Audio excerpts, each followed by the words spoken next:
Então, hoje é dia 9 de dezembro de 2009, entrevista com Anivaldo Padilha, feita pela Janaína e pelo Júlio. Anivaldo, então gostaria de saber inicialmente onde e quando você nasceu, como que era a sua família, quantos irmãos você tem, qual foi a formação sua e dos seus pais, formação religiosa, escolar, né? E profissional também. Sim. Bom, eu nasci numa uma cidade bem pequena, no sul de Minas, cidade chamada São Pedro da União, cidade bem pequena. Perto de onde? A cidade mais próxima, mais conhecida é Guaxupé, que é sudoeste de Minas. E uma região de produção de café e agropecuária. É interessante que eu venho, como todo município pequeno, principalmente naquela época, é um município dominado por duas famílias grandes, né, do ponto de vista político, econômico.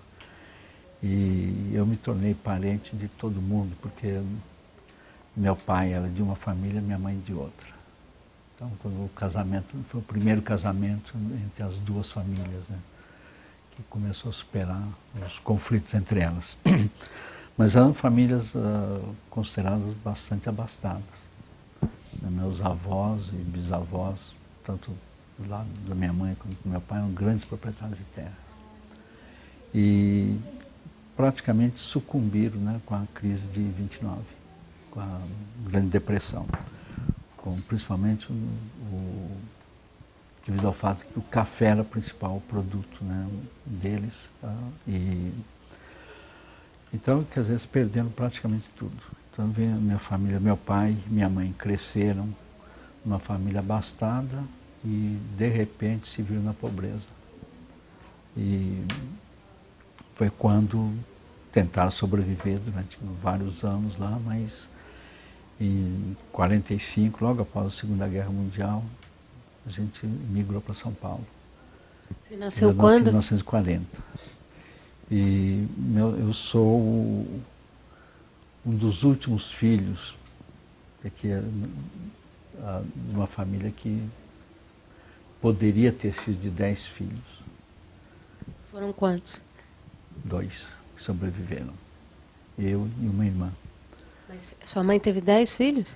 Sim, todos eles, com exceção de 3 que morreram depois de 2, 3 anos de idade. São 3 ou 4, é difícil me lembrar nesse momento, que morreram depois de 3, 4 anos de idade, mas os outros morreram poucos meses depois de nascimento. Né?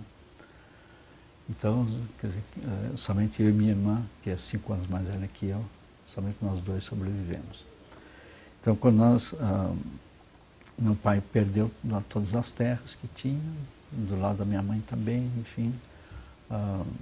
Eles também tinham vários irmãos, mas, como eu disse, se viram na pobreza, tentaram sobreviver lá nesse município, agricultores, sem nenhuma outra fonte de trabalho na região. Aí, em 45, decidiram mudar para São Paulo. Nem meu pai, nem minha mãe tinham tido a chance de estudar. Cresceram num ambiente onde estudar era algo talvez considerado desnecessário, né? Tanto já que o trabalho na agricultura, com café principalmente, e agropecuário, na época não exigia, digamos, uma formação, nenhuma formação acadêmica. O que havia era o conhecimento da experiência prática, né? Então, de repente, se viu numa situação de ter que sobreviver em São Paulo sem nenhuma qualificação profissional, para uma região urbana que estava em crescimento, assim, acelerado em São Paulo.